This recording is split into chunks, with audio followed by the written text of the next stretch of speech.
Pero ngayon nga po, meron pa rin tayong isang window, no? Pero hindi ako masyadong optimistic eh kasi kung alam niyo kung concern talaga ang Marcos administration sa usaping to, hindi mangyayari at hindi aabot sa puntong to.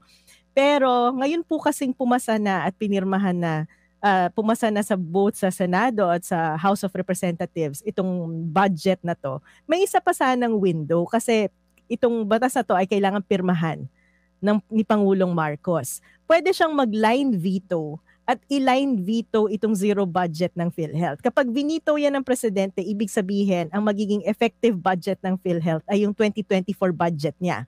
At least hindi zero. Meron pa rin. Ang tanong lang, gagawin ba yan ng presidente?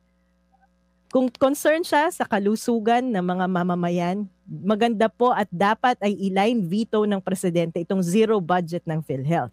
Kung gagawin niya yan, ayoko pa nga magpasalamat kasi dapat mas malaki yung budget, di ba?